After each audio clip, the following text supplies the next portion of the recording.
called by his name. So remember that you saw in the movie, the lots room, there was a lottery, who at the end, at the last day, when they realized, the people here, that they're not going to make it, and they realized that they don't want to give up, they don't want to be slaves, and here was the room when they found the pieces of the ostrakon. Ostrakon is a piece of a pottery, it's made of clay. They found the name in Hebrew, the name that were very much familiar, resembled the same name as Josephus Flavius says in his book. So they found here the names, the Hebrew names, and you know, according to the Jews are not allowed to commit suicide. A Jew that commits suicide, they bury him outside of the cemetery. So since they couldn't commit suicide, they killed each other. So the lot was who is killing whose, and the last one, of course, had to kill himself. So this is the place where they found it.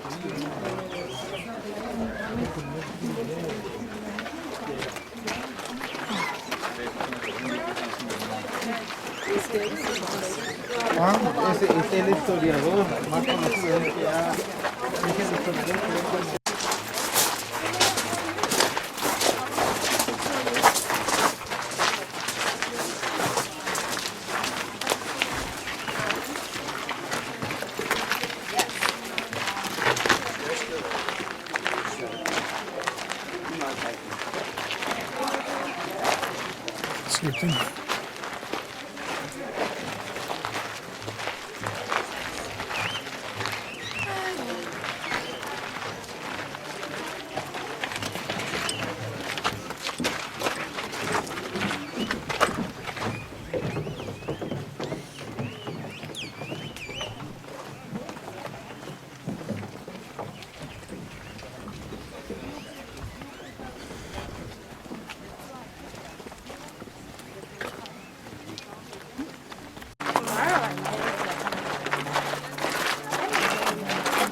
Yeah.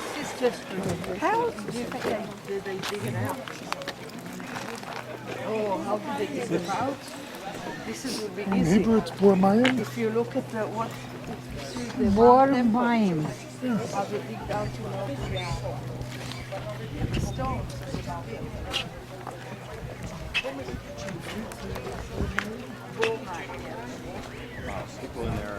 So people ask me, where did they get the water from? Okay? Part of it, but not all of it. Part of it were from these water holes, with these cisterns that they were full of water. So the thing is, where the water come from? Yeah. And you see that they had to cover it with plaster so that the water will stay and won't be absorbed in the limestone. Ah.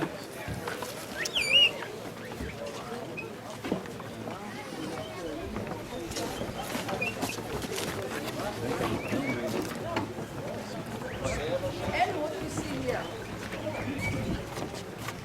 this is a mikveh.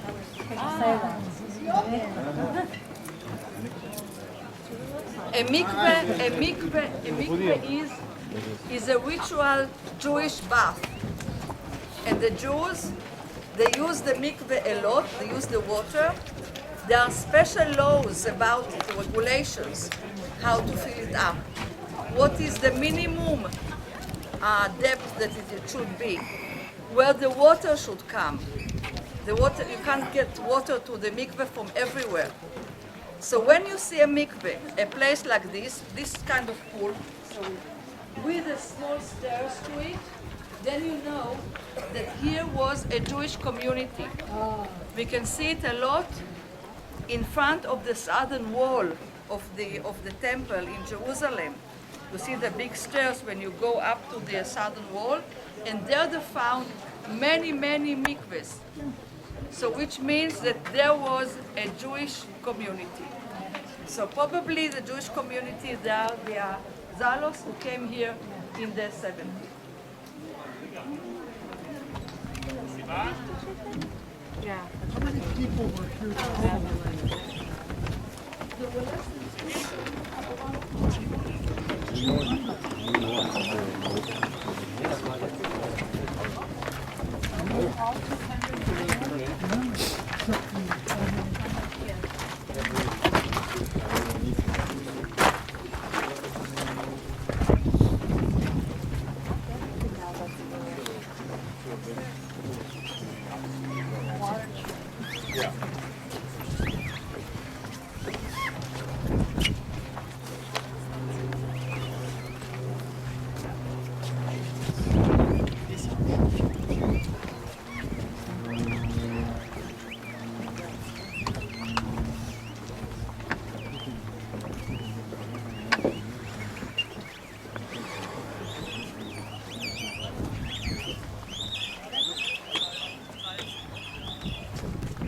Where did they get the water from? Okay, they got it from the rain, but we know there wasn't much rain, maybe more than today, but still. So where did they get the water from? And you know that in the Romans' time, and even before, in the Hasmonite time, they had many ways, you know, to take water from the place when there was water to a place when they didn't have. And here we see a brilliant idea. You see, here is the Masada, okay? Yes. Here is the temple that we've been there. On top here, just behind us, you know? There were rivers. The river were passing here surrounding Masada. And there was one on the other side surrounding Masada to the other side. So what they did, first of all, they dug holes, you know, like big caves along in the mountain. But before that, since they knew that the water is coming from here and here, they just dug kind of aqueduct. You know, aqueduct is the one that leads the water. They dug channels over here, two ones, and along them they just made these caves along the channels. So when it was raining, and as I told you, the rain came actually from the mountains over there, from the Judea mountains. And when it rained there a lot, the rain came through the rivers, you know, through the valleys of the water, came through here. They came here, they filled up the holes, the big holes. And then they had to take it up to Masada. Then with donkeys and bowels, they filled up the bowels. They went up here. Here there was, like we call a snake path. So through the snake path, they brought it here. Either they pulled it, you know, from the bottom, or they took it just up to the top, and there they filled up the big holes that we saw. So this is the whole secret of the water in Masada. They used it, and actually it worked because there was a lot of water here. When the Romans came, and after a siege of few years around Masada, they still had water. They still had enough water. And the way that they really wanted you know, to hurt the spirit of the Romans, they threw away, you know, barrel of waters out of the wall down to the Romans to show them we have enough water. Good. So that is the story. But you know, so here I told you it's the ramp. Here is the natural ramp, and on top of it, the Romans built another ramp over there. The ramp actually was made out. They put here logs of wood, and on top of it they put dirt, and then they could get up to the wall, and finally they managed to destroy the wall. So let's just continue because there are people overheard. Just a minute. Just last. Let's say that works. There's still one.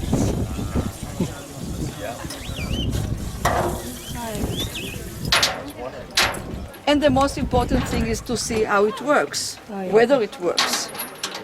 So I put water here, and I put water here.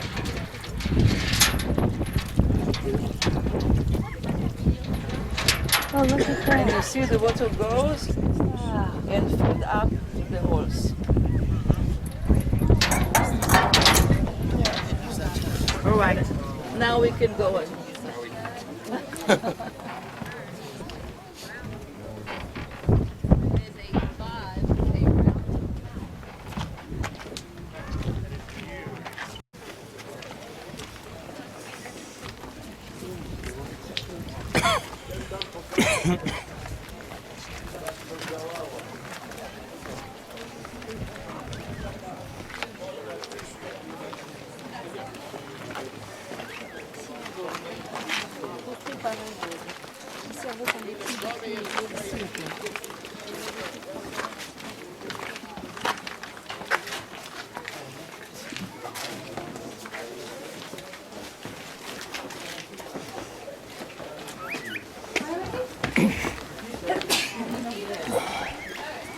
We know that when the Zalos came here, and they knew that the temple was already ruined, so they needed a place to pray. And this is one of the most ancient synagogues that actually were found. And they made this place for the synagogue, like Domus Ecclesia, like people are gathering together. Probably they prayed here. It was heading to the north because the temple was at the north, and probably they sat here all around. This they built, when they came here, they built these seats, and they were sitting here and praying. And over here on the side, there is, until now, also not for the time, but we have the holy books. The Jewish holy books are written by handwritten, and and it's not allowed to make even one mistake. If there is a mistake in writing, then they have to throw it away and start all over again. And it's written on a paper of leather, deer leather. So here there is the books, and sometimes it's open. Not today, people can come and pray here. So when we talk about the synagogue, ancient synagogue in Israel, so this is mentioned as the one of the most ancient one, and actually it's quite excited to know, because during the second temple, and second temple is until 70, when the temple was ruined, during that time the Jews we didn't have synagogues. We found few synagogues, very, very rare, before the temple was ruined. One in Gamla in the Golan Heights. So this one is just at the end of the temple, before the temple ruined, after it was ruined, but around this temple, and it's very ancient and very rare. So, about it.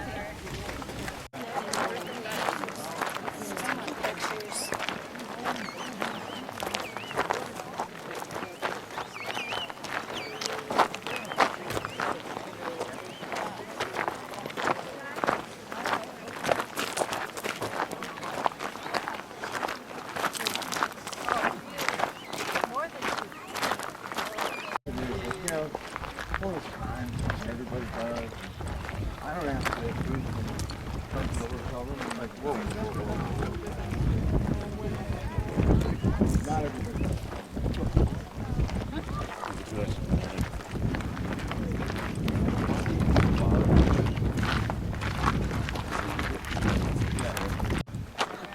What's your steps?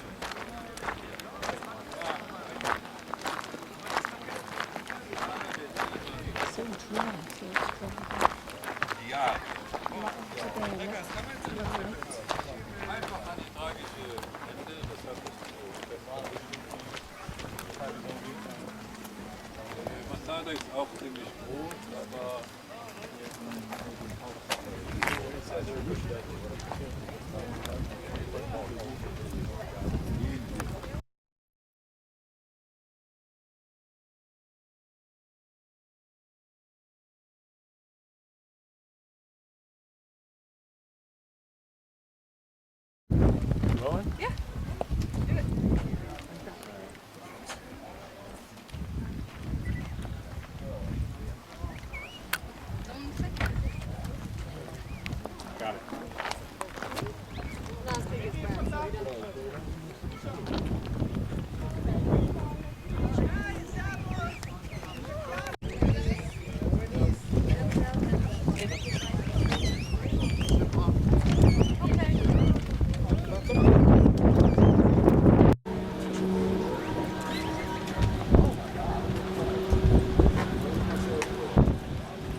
You are familiar with this map, right? This is our globus. You can see all the countries here.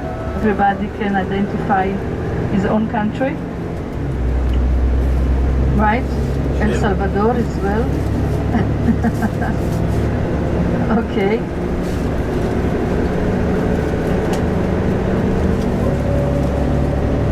And where is Israel here? We see Africa. Can you see the Mediterranean?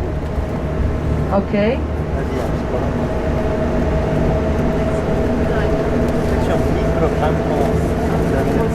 Yeah, thank you very much.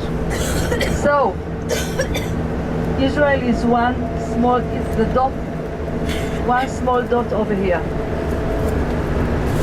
So when I say thank you, when I say if E.T. comes from another world and he comes here and he watch the news, you know, the international news, and you see that so many times that Israel is mentioned in the news, you would think that Israel is actually a superpower. And what I say very often, that here in Israel we have 600 journalists cover Israel, cover this tiny little spot on earth. This is the second place. The first place in the world, where there are about 1,200 journalists, is in, can you guess where? Washington D.C. Very good. Washington D.C. So the American superpower, and after that Israel. So just imagine that and think. The thing is why. It's very interesting to think why. And you know, when there are so many journalists in some place, they really need to work out and they need to justify their existence. So then they show everything that is happening here. If it's relevant or not relevant, and sometimes it's even get out of proportion.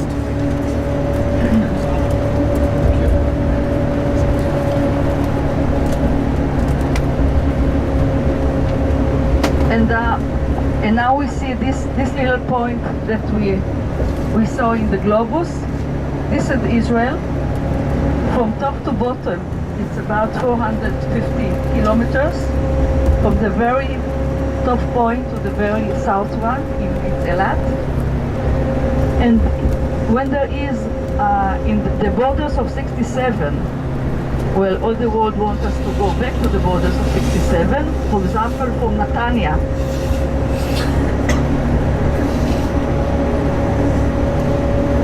She's here to the border, they're about 30 kilometers. So we see now the Gaza Strip, and the range of the missiles from Gaza Strip goes like this. Until Tel Aviv. And this is Tel Aviv. And then the range of the missiles from the Hezbollah, from Lebanon, it gets to Tel Aviv as well. So we are under the range of the missiles all over Israel. And still we want, you know, to have peace with Palestinians. We want them to have their own free country. It's not very simple. It's very complicated. It must be done, you know, side by side, and we shall see what will happen. So I wanted to show you this kind of things, you know, to know where you are and in which country you are traveling in, and especially after Masada. And Masada for us is a symbol, and I think it's a very beautiful and exciting place. So we are heading now to the Mineral Beach, where you'll have a swim in the Dead Sea. I recommend you to have plastic sandals. It's possible to buy there if you don't have. If you don't, so especially for the young of you, which will feel, you know, it will be easier to manage without a sandal, just walk very, very slowly, because there are some stones at the bottom. When you get to the water, if you have a cut or you just shaved this morning, you'll feel it. So maybe it will burn a little bit. Don't get panic. Swim very, very, very slowly, because you might at the beginning, as you get in, you might float immediately, and sometimes it's, you know, it's frightening. So just do very, very slow moves in the water. Don't get excited, don't splash the water. And if you get a bit of water in your eye, just go out and wash it in fresh water. You know, you can't very burn here, not at this time of the year, because there is very high atmosphere here. We are in the lowest point in the world, and the atmosphere just protects us from the sun. There is a spather, you have black mud, you can cool all around you and get dry. And the good news is that we are going to stay there. It's about 4:30, 4:45.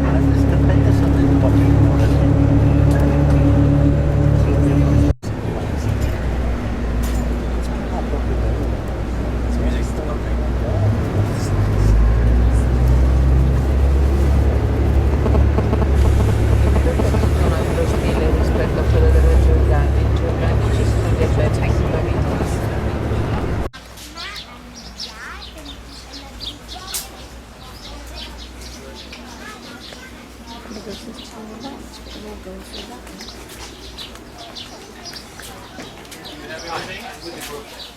Wrap up everything in your towel, bring it out when you're done.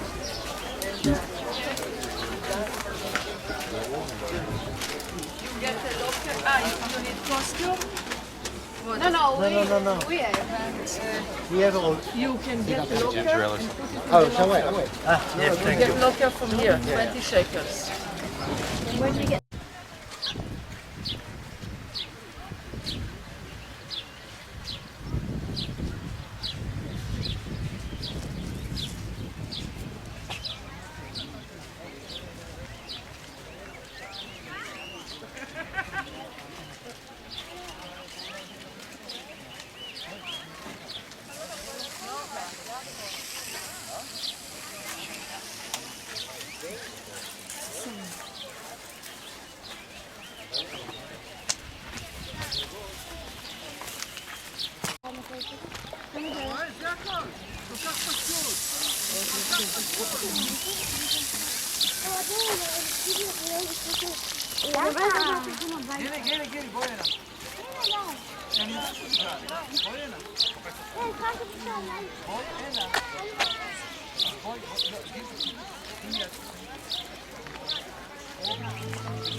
Voglio vedere, no?